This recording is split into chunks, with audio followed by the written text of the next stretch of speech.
Imagine waking up, grabbing your morning coffee, checking the news on your latest tech gadget, and then heading out the door in clothes that might have been shipped clear across the world. Have you ever truly stopped to consider the invisible yet absolutely critical ballet that ensures every single one of those things and countless more actually makes it to you? Well, today we are pulling back the curtain on that intricate, silent choreography. Our deep dive is into careers in logistics and supply chain management. Now, while most of us have a vague sense of how goods move, this deep dive, and it's informed by a detailed guide from Rasmussen University, is going to give you some concrete, maybe surprising insights into what logisticians, distribution managers, supply chain managers really do. Think of this as your shortcut to being genuinely well informed about this crucial field. It's often overlooked, right? We'll provide surprising facts, direct takeaways, whether you're just curious about how the world moves or maybe even actively considering a career in it. Okay, so let's start by unmasking these hidden heroes. We just touched on that invisible ballet of goods touching our lives daily. Now, let's pull back the curtain on the actual choreographers. What exactly is logistics, and who are these professionals? Yeah, that's a great way to frame it. Choreography. At its core, logistics is that meticulous planning behind every product you see, every product you use. It's really about managing the entire flow.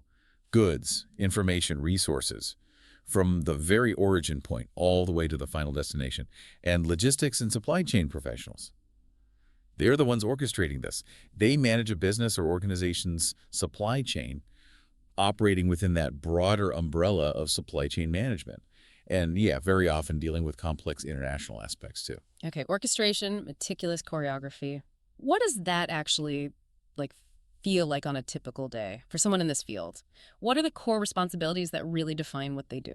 Well, it's pretty dynamic. Their typical duties are varied, but incredibly important. Like they handle inventory management, which isn't just, counting boxes. It involves some sophisticated forecasting, often using big data, even AI now, to predict demand and ensure they have the right stock levels. Right, because too much is bad, too little is also bad. It's exactly. Too much stock ties up capital. Too little means missed sales, unhappy customers. It's a constant balancing act, high stakes. They also develop these crucial relationships with suppliers, making sure everything's sourced correctly, ethically. And a huge part of the job, obviously, is ensuring materials get transported on time. Plus, understanding customer needs, which can be really nuanced, and constantly finding ways to minimize the cost of moving goods because, well, ultimately that affects what you pay. And it sounds like this isn't just one single job title. There must be a whole range of roles within logistics. Oh, absolutely. The field is remarkably diverse. You'll find specific roles like a supply chain analyst, maybe they're crunching numbers, looking for efficiencies, or a global logistics manager, dealing specifically with international stuff like customs, multi-country shipping complexities. Then you've got specialists in transportation management, inventory management, warehouse management. It really is a field with lots of different entry points and specialized career paths. Okay, when you talk about managing the flow of everything, from origin to destination, my mind just goes to the sheer volume. I mean, the amount of stuff moving around us daily. Is this industry really as massive as it feels? We're not talking small potatoes here, are we? Definitely not small potatoes. No. No. Massive. Barely covers it, honestly. The scale is, well, it's mind-boggling. Just look at the U.S. Department of Transportation figures. Back in 2015, they reported something like 18.1 billion tons of goods. Billion tons. Yeah, valued at around $19.2 trillion. Moved across the U.S. network. And that was 2015. That really puts it in perspective. How foundational this all is. What are the projections looking like now?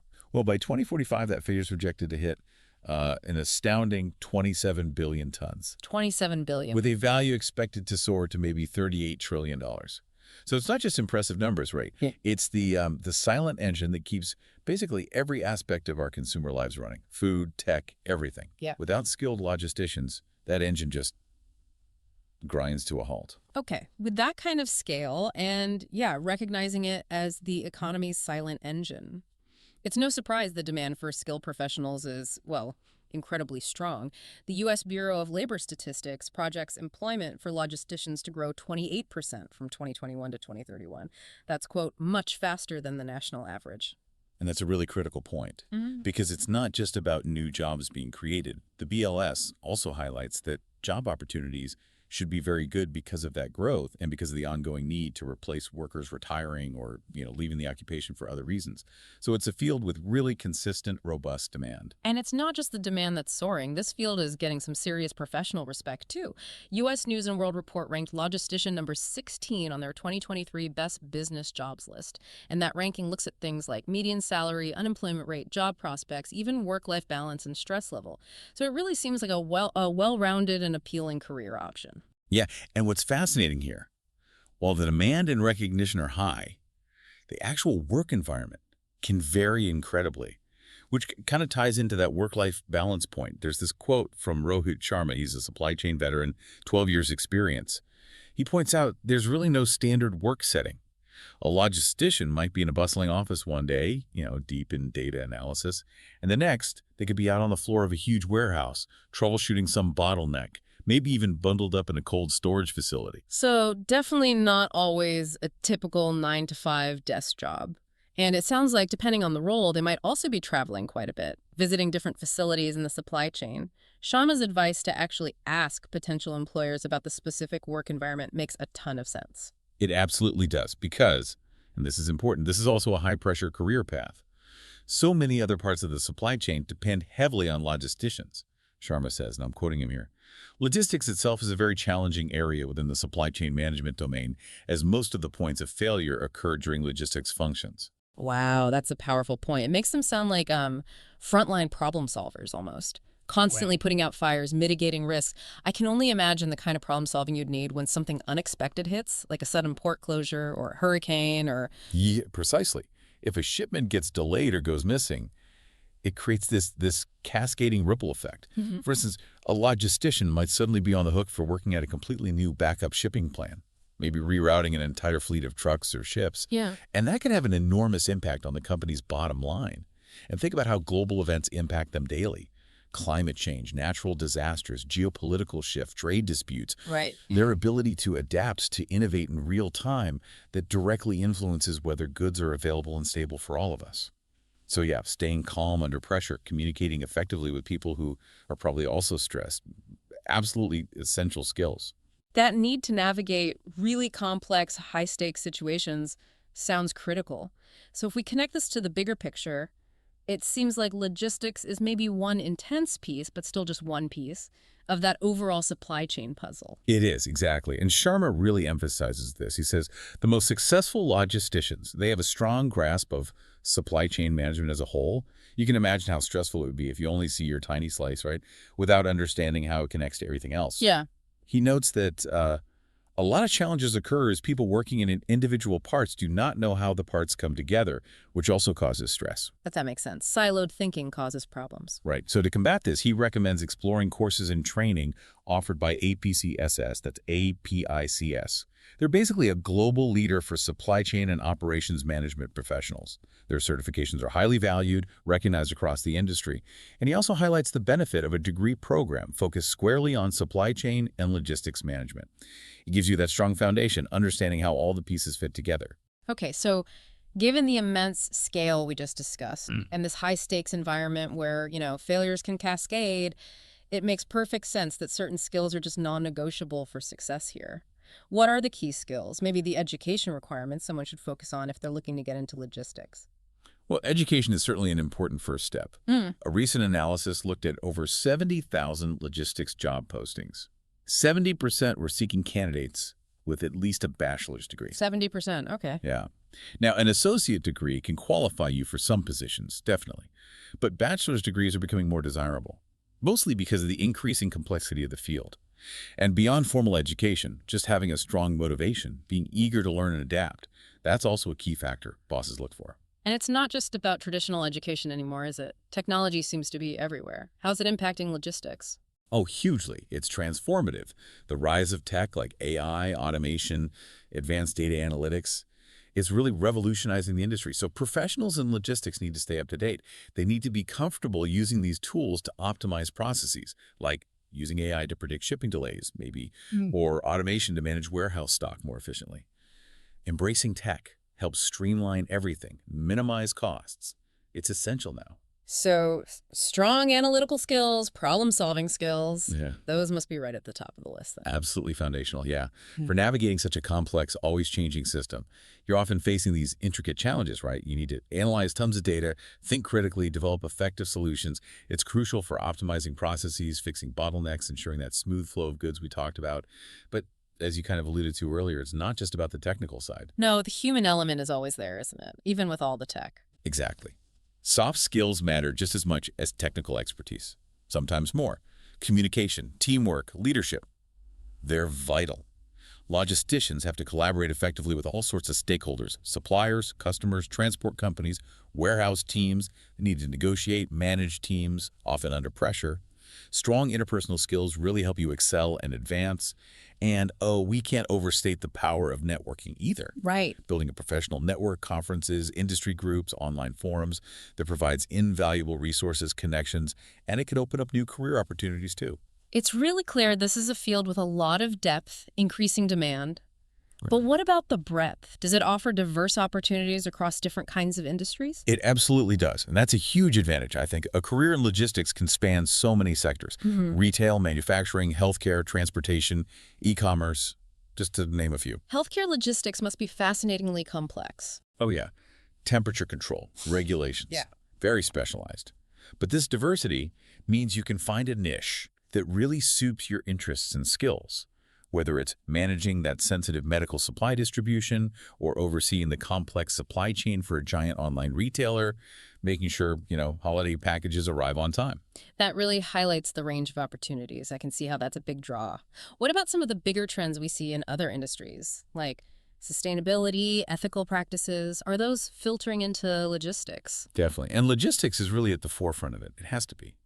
Sustainability, ethical considerations. They're increasingly important. Businesses are just more conscious now of their environmental footprint, their social responsibilities. So logistics pros are integral to implementing eco-friendly practices, things like reducing packaging waste, optimizing transport routes to cut emissions, and also ensuring suppliers adhere to ethical labor standards all the way through the supply chain. Which raises an important question, right? For logisticians today, it's not just about moving goods efficiently anymore, it's about moving them responsibly. That's a really key shift. It is. And looking at career paths, the growth opportunities are substantial. As you gain experience, you can move into management, executive roles, overseeing bigger teams, more complex global operations, or you might specialize further, maybe in international logistics or warehouse automation. Which naturally leads us to the truly global aspect of all this. Indeed. The industry operates on a colossal global scale. Always has, but even more so now. Which means there's real potential for international exposure, maybe travel, and that can broaden your perspective, enhance cultural understanding, develop really valuable skills for your career long term. Imagine overseeing shipments moving across continents, dealing with different regulations, different cultures. It's genuinely a global career path for many. Okay, so to kind of wrap this up, logistics is this massive, incredibly in-demand, high-impact field. It really requires a unique blend of skills, analytical, technical, but also those crucial soft skills. It really is a best business job for a reason, isn't It it? seems so, yeah. So whether you're maybe considering a career in this vital area after hearing all this, or perhaps you simply now have a much deeper appreciation for that intricate dance that gets products from point A to point B globally, often without you even noticing. We hope this deep dive has been illuminating. And maybe as you go about your day-to-day, consider this thought. Beyond the numbers, beyond the job descriptions we talked about, logisticians are constantly anticipating and reacting to a really volatile world. From the next big climate event to subtle shifts in global trade agreements, their ability to navigate these complexities is really what underpins the stability and availability of goods in your everyday life. It's a field that's truly right at the forefront of global resilience. Ever found yourself just, hitting a wall? Like you've got these big ideas, maybe a career change or a fitness goal, or finally starting that creative project you keep thinking about. Yeah. But the drive, that sort of initial spark, it's just gone. I feel completely stalled, stuck somewhere between wanting it and actually doing anything.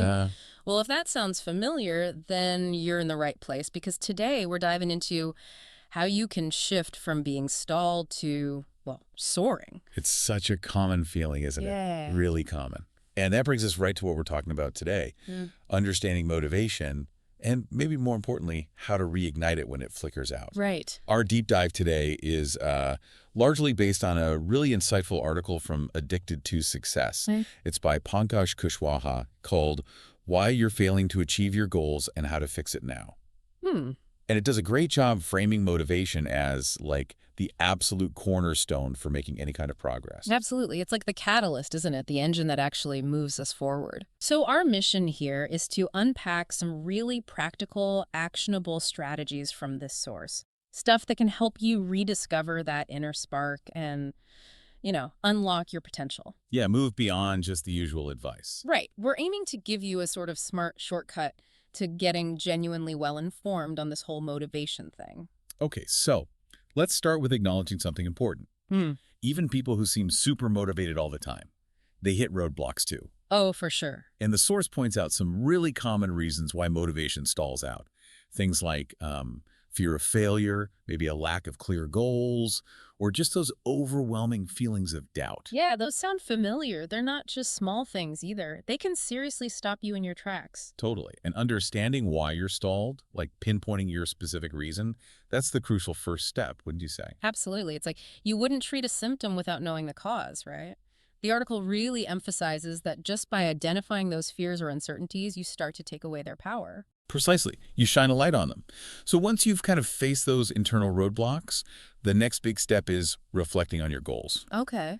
And this isn't just, making a list. It means really diving deep into your desires, figuring out and clarifying what truly deeply matters to you. So connecting with the why behind the goal. Exactly.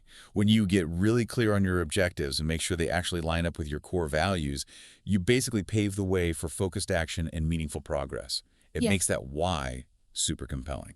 Right. So it's not just about having a goal written down somewhere, but feeling that that personal connection to it. The article suggests we should actually check in with ourselves. Like, how motivated am I right now? And what is it that genuinely gets me fired up? Because knowing that helps you tap into your own energy sources instead of just chasing some external thing someone else said you should want. Okay, so we've talked about why we get stuck and the power of looking inward, reflecting. Let's shift gears now and talk about concrete strategies for getting past those hurdles that inevitably pop up. Yeah, the practical stuff. Right. Our source talks about overcoming obstacles. And the first step, again, is clearly identifying them. Naming those barriers, whether it's fear, procrastination, or self-doubt. You kind of have to see the enemy to fight it, Makes sense. Name it to tame it. Exactly. And once you've named it, the article gives some really useful tools. It mentions things like positive affirmations, which, isn't just wishful thinking. It's about actively rewiring negative self-talk. Okay. Then there's setting achievable goals. Key word being achievable. Surrounding yourself with supportive people, that's huge. And a really critical one for dealing with that overwhelm we mentioned, breaking tasks down. Ah, the small steps approach. Yes, that big, scary goal. Break it into tiny, manageable pieces. Like instead of run a marathon, maybe it's run for 10 minutes today. It makes it way less intimidating. Much easier to actually start. Yeah, you get those little wins along the way. Precisely. And the source also stresses resilience. Bouncing back when you hit a snag, seeing it as a chance to learn, not a reason to quit. That all sounds really solid. Building up your inner strength and having a good team around you. And speaking of inner strength, the article then talks about cultivating a growth mindset. Right. This feels like more than just a buzzword. It's described as shifting your whole perspective, like moving from fixed limitations to the expansive realm of possibilities.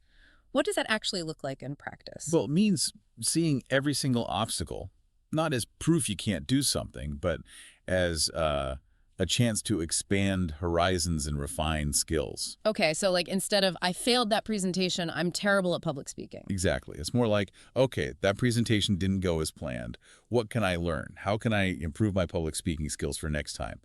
It views your abilities as things you can develop, like muscles, not things that are just fixed. I like that. Trainable skills. Yeah. And there's this powerful quote in the source from Les Brown that just nails it. Wanting something is not enough. You must hunger for it. Your motivation must be absolutely compelling in order to overcome the obstacles that will invariably come your way. Wow, hunger for it. That's intense. It really speaks to needing something deeper than just casual interest, especially when things get tough. So if you're feeling a bit drained, Where does the article suggest looking for that kind of deep-seated inspiration? Well, it points to a couple of things. First, finding inspiration. By looking outwards, checking out the inspiring journeys of role models, their stories of overcoming challenges, not just admiring them, but really looking at how they navigated their struggle. Learning from their experience. Right, but it also stresses looking inwards, delving into your own innermost values and passions. Okay. The idea is to figure out what truly lights you up, your core beliefs, what you really care about, and then consciously align your goals with those principles. The source argues that this connection creates this deep well of energy and determination. Yeah, Because then you're not just chasing a goal, you're kind of living out your purpose. that makes a lot of sense. Purpose-driven goals. So once you've maybe reconnected with that why, that inner fire, you need a plan, right? You can't just run on passion alone. True. And that's where crafting your action blueprint comes in. The article gets very practical here, really emphasizing setting SMART goals. Specific, measurable, achievable, relevant, and time-bound. Ah, yes. SMART goals. Classic for a reason, I guess. They are. But the article suggests they're like guiding stars, not just because you set them, but because you use them. It's not just set and forget. Right, you have to actually work with them. Exactly. And the real power comes from breaking those bigger SMART goals down into, again, those manageable steps. That's what makes the whole journey feel less overwhelming and actually achievable. Each little step you complete becomes a small victory. And those small victories fuel more action, right? Precisely. It builds momentum. Yeah. Which leads nicely into the next part, implementing strategies for motivation. So you have the plan, now how do you keep yourself engaged? Okay, what kind of strategies are we talking about? The article mentions practical tools like building in rewards for yourself when you hit milestones, and accountability systems, maybe telling a friend, using an app, whatever works for you to help stay on track. Celebrating the progress is key. Yeah, acknowledging the wins, even small ones. Definitely. And it also brings up mental techniques, specifically things like visualization, really picturing yourself succeeding and using those positive affirmations we mentioned earlier. Does that stuff, actually work? Visualization? Well, the idea isn't magic. It's more about harnessing your subconscious. By vividly imagining success, you're kind of doing a mental rehearsal. It can make the goal feel more real and achievable, and it reinforces your commitment as you take those small steps forward. It helps wire your brain for success, in a way. Interesting. Okay, so you've got your spark, your plan, you're using these strategies. How do you keep the engine running long term? Because motivation can fade, right? Life happens. Absolutely. And the article addresses this with the idea of building momentum. It calls momentum the cornerstone of self-improvement, actually. Cornerstone, huh? Yeah. And the key is to consciously embrace and celebrate every small victory, every single step forward, no matter how tiny it seems. Don't discount the small stuff. Never. The source uses this great analogy. Picture a snowball rolling down a hill, gathering momentum with each turn. That's how momentum works in our lives. Oh, I like that. That's a very clear image. Isn't it? It's about leveraging the energy from each small success to propel you towards the next one. It really does build on itself. That snowball makes perfect sense for how little wins add up. But, sometimes life throws a massive rock in the snowball's path, right? Momentum can definitely be lost. Does the article talk about that? About how to handle bigger setbacks or just periods of low motivation? That's a really crucial point. And yes, while it champions building momentum, the final section on maintaining motivation long-term definitely acknowledges this. It frames keeping motivation alive as being akin to nurturing a flame. Okay, so it needs constant attention. Exactly. Consistent care and attention. It stresses that the path to success is not always linear. Things will go wrong. You'll have dips. So what do you do then when the flame flickers? The advice is to have adaptable strategies. Be willing to adjust your plan, maybe even your goal sometimes. Keep celebrating those small wins, even when progress feels slow. And embrace flexibility. Be ready to recalibrate. It's that willingness to adapt, to adjust your sails when the wind changes, that really keeps you moving forward over the long haul. Not giving up, just maybe changing course slightly. This has been a really helpful deep dive. We've gone from feeling stuck to, potentially soaring by looking at why we get stuck, the importance of reflection, and then all these practical strategies for actually moving forward and keeping going. Yeah. And I think the biggest takeaway for me, from this source anyway, is that motivation isn't some magical thing you either have or you don't. It's not a fixed state, but a skill that can be cultivated and nurtured over time, like a muscle you can actually train. Right. It puts the power back in your hands, doesn't it? It really does. So maybe a final thought for everyone listening. If motivation truly is a skill, something you can build, what's one small, maybe almost invisible habit you could start today? Something that could build that kind of monumental snowballing momentum over time, not just for one specific goal, but for maybe every dream you haven't even pursued yet.